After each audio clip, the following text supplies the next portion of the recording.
पादुकाभ्यो नमः परेभ्यः परपादुकाभ्याम् आचार्य सिद्धेश्वर पादुकाभ्यो नमोस्तु सीतापति पादुकाभ्याम् श्री सीतानाथ समारंभां श्री रामानंदार्य मध्यमाम् अस्मदाचार्य पर्यन्तां वंदे गुरु परंपराम्। जय राधा के प्रेम धन जय जय नवल किशोर, जय गोपी चित चोर प्रभु, जय जय माखन चोर। भक्ति भक्त भगवंत गुरु चतुर नाम बपु एक, तिनके पद बंदन किए नासत विघ्न अनेक।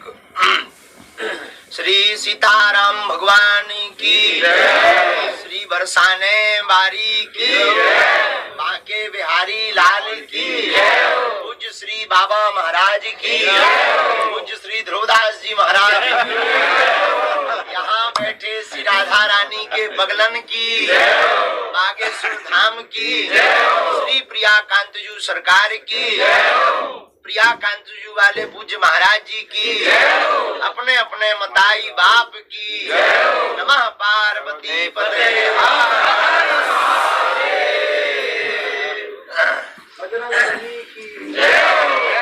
अब दो दो सूर्य के बगल में जो दिया फंस गो, क्या कह दें। पूज्य बाबा महाराज विराजमान है और जहाँ बाबा महाराज विराजमान है उनके सन्मुख जो आप सब, हमें तो ऐसे लगने लगता है कई बार श्री राधा रानी जी की बिछड़ी सखी ही पूज्य बाबा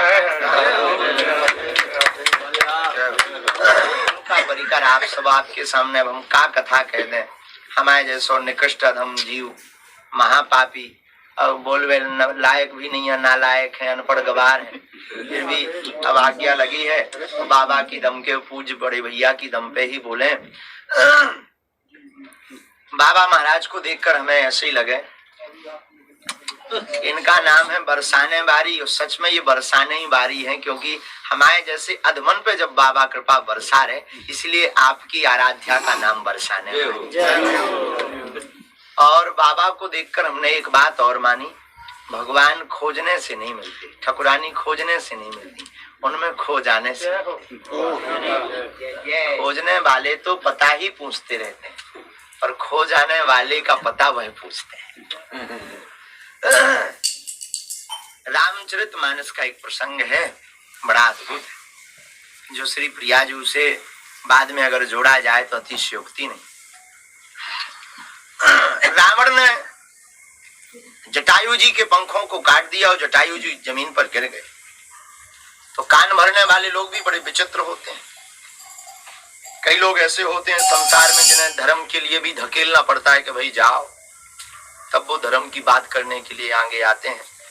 लेकिन धन्य है जटायु जी, इन्हें किसी के द्वारा कहना नहीं पड़ा। कितने देवता नहीं थे, कितने बड़े बड़े अमलात्मा विमलात्मा महात्मा नहीं थे जिन्होंने देखा कि जानकी जी का हरण रावण जैसा आतताई कर रहा है, लेकिन कोई आगे आकर के सामने नहीं रहा। पर धन्य है हमारा भारत देश, यहाँ के पक्षियों में भी इतनी वीरता होती है कि रावण जैसे विदेशी आतताई का सामना की सामर्थ्यता रखते। जब जटायु जी सामने पहुंचे, रावण ने प्रहार किया। वैसे जटायु जी ने प्रहार किया, एक क्षण के लिए मूर्छा आई और जीत तो वहीं जटायु जी की हो गई। लेकिन गिरे जब पंख कट करके तो लोगों ने कान में कहा कि देखा तुमने, कोई नहीं बोला, तुम भर बोले तो तुम्हारा क्या हाल हो गया। पंख कट गए, अब उड़ नहीं पाओगे। बड़े दिन भर सीताराम सीताराम सीताराम करते रहते थे, अब नहीं पहुंच पाओगे अयोध्या। न रघुनाथ जी मिलेंगे न तुम्हें उनके दर्शन होंगे। बेफिजूली में लड़ गए, सोई मर गए तुम। इससे अच्छे पहले ठीक थे, पंख थे तो कम से कम अयोध्या जा पाते, दर्शन कर पाते। जटायु जी ने आंखों में आंसू भर के बड़ी अच्छी बात की। बोले कहा, बोले सुनो भैया, भगवान की बड़ी अनुकंपा, हमारे पंख ठीक कट गए। किसी ने पूछा क्यों? बोले पंख होते तो हमें उड़कर रघुनाथ जी के दर्शन करने जाना पड़ता, लेकिन अब पंख नहीं है तो रघुनाथ जी को हमारे पास आना पड़ता। उसी प्रकार इस समय में हम लोग कन्हैया के पास तो नहीं जा सकते, ना दर्शन कर सकते। पूज्य बाबा महाराज जैसे महापुरुषों के चरणों को पकड़ ले तो हमें लगता है कि हमें वृंदावन नहीं जाना पड़ेगा। ठकुरानी के चक्कर में ठकुरानी जी, प्रिया जी और श्री लाडले सरकार जी दोनों ही बाबा महाराज के पास जब आएंगे तो हमें ऐसे पूज्य श्री बाबा महाराज इस ब्रज की निधि है। हमारा ऐसा मानना है वृंदावन की आंख है बाबा, इस ब्रज के नेत्र हैं बाबा। ब्रज का जो रस लेना है, दर्शन करके वो आह्लादता, वो भाव, वो सहजता, वो दिव्यता, इतनी उच्च कोटि पर पहुंचने के बाद भी इतना भजन और नहीं तो हम